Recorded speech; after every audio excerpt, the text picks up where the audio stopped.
Avui és dilluns i estic aquí baix a l'Instagram, aquí dalt estic al Facebook i avui farem un consell una mica curtet, d'acord? Perquè jo tot just ahir em vaig assabentar que avui tenia pont, que no tenia classe a la universitat i llavors faig un pont ben fet.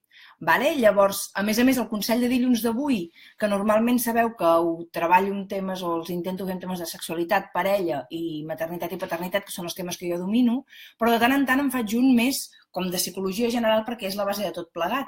Per tant, avui em paro amb tema feina, d'acord? Perquè, a més, l'altre dia tenia converses interessants sobre com de vegades la feina pot amb nosaltres i pensava, ostres, en el món en el que vivim, en el que sembla que ara el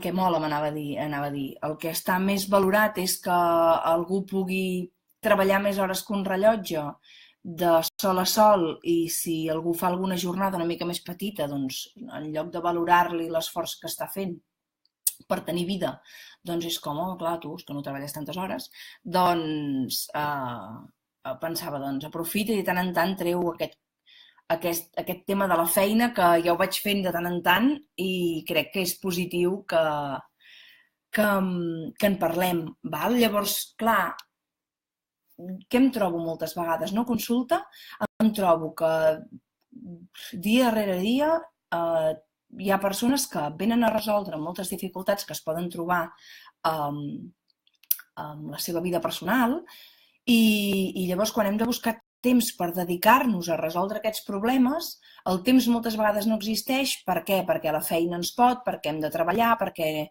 tenim uns horaris una mica atabalats i si a més ho combinem amb les responsabilitats que tenim en la nostra vida diària, més enllà de la feina, doncs llavors la nostra vida acaba convertint-se en un conjunt de responsabilitats que no gaudim, que moltes vegades ens afoguen i llavors és quan arribem a moments en els que, no sé si us heu trobat mai, persones que acaben patant, no? Que acaben una mica explotant de tant d'estrès que porten. I moltes vegades, jo molts cops en parlo, clar, hi ha coses que quan algú vol resoldre alguns problemes que té, no ens queda més remei que dedicar-li temps i una mica d'energia, perquè si no, no es resolen sols els problemes. Aquest és un aprenentatge important. Els problemes no es resolen sols, no? Hem de posar-hi el nostre granet de sorra i això implica doncs, fer algun esforç i dedicar-hi una miqueta de temps. Llavors, quan ens trobem que treballem per viure, és una idea fantàstica, és a dir, tu treballes les hores que necessites i a més jo sempre recomano que si pots treballar d'alguna que t'agrada, doncs molt millor perquè sempre es treballa més bé, però per poder viure la teva vida doncs és fantàstic. En canvi, si ho fem a l'inversa, si ens dediquem a viure per treballar, a no ser que realment la feina t'aporti allò que tu realment desitges i la teva felicitat vingui només de la feina, doncs serà molt difícil trobar aquesta felicitat, no? I a més,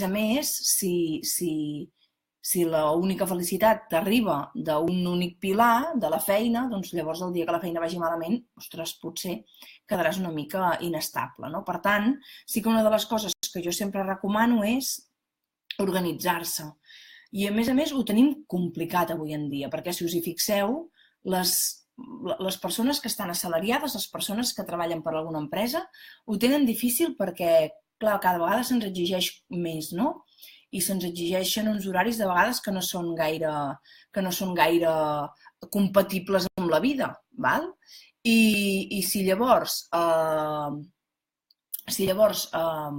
més, ets autònom, jo molts cops dic que els autònoms no tenim freno. Els autònoms i també els assalariats, alguns assalariats, però els autònoms no tenim freno, és a dir, podríem estar treballant les 24 hores del dia tranquil·lament, jo sempre podria tenir feina, i llavors és molt important posar límits, posar-te horaris, perquè si no, això no s'acaba mai i llavors passa el dia i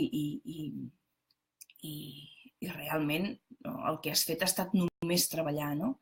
I en un moment estava mirant, no sé si coneixeu el projecte Malas Madres, Aquest projecte va iniciar-se, crec, i avui mirava, per reivindicar la conciliació familiar, no? I deien que hi havia un estudi en el que els pares passen 2 hores i mitja de temps amb els seus fills. I m'ha semblat indignant, perquè, clar, és complicat i és molt difícil a vegades dedicar temps a tot, no? I ja sabeu que jo, a més, soc partidari de cuidar la parcel·la de la parella, la parcel·la individual, la parcel·la laboral, evidentment, i la parcel·la dels fills, la parcel·la de la família més general. I llavors, clar, quan comences a sumar, evidentment no hi ha temps de tot, però moltes vegades les persones hauríem de tenir clar quines són les nostres prioritats. Si cuidar més la feina que, per exemple, els nostres fills. A mi m'ha semblat poquíssim dedicar 2 hores i mitja de temps als nostres fills cada dia. Molt poc, perquè nosaltres som els agents educatius més importants de la nostra canalla i que de cop i volta només dediquem 2 hores i mitja al dia, és a dir, que la major part d'hores la passen o a l'escola o, a més, amb algun cuidador a temps extraescolar, que no ets tu, o no ets ni tu, ni el seu pare, ni l'altra mare, ni... Clar, és que em sembla una mica boig, no? Però realment, si féssim la mitja, jo crec que pares i mares ens hauríem de plantejar realment què estem fent, no? I quanta estona passem amb els nostres fills, quanta estona dediquem a la nostra vida personal més enllà de la feina. Val? Per tant, senzillament, el consell de dilluns d'avui pretenia reflexionar sobre això, fer alguna cosa curtet per no passar-me el dia d'avui treballant ja que faig pont i reflexionar sobre això, no? Posava l'exemple aquest dels fills perquè és el més recent que tinc, la dada la tinc d'aquest matí, però plantegem-nos amb d'altres coses, no? Clar, en Jordi ens diu per Instagram, diu, depèn del punt de vista, vius per treballar o treballes per viure. Suposo que tot això és una sensació molt personal, no?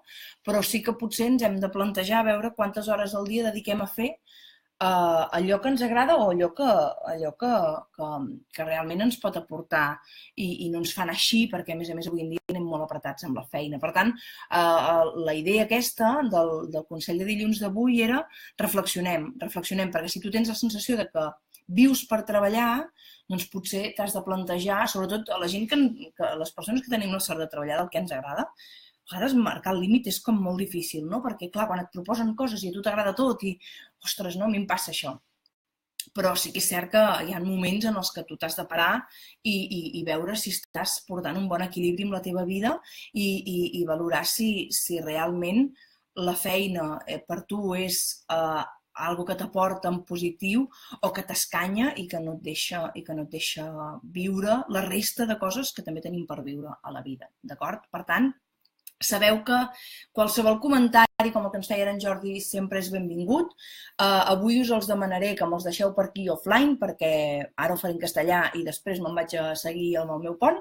Vale? I res, ens veiem la setmana que ve, el dilluns, amb el consell de dilluns que ens espera la propera setmana. D'acord? Moltíssimes gràcies. M'acomiado primer aquí al vídeo de Facebook, que sabeu que després d'aquí una estoneta estarà penjat al YouTube. Val? I després també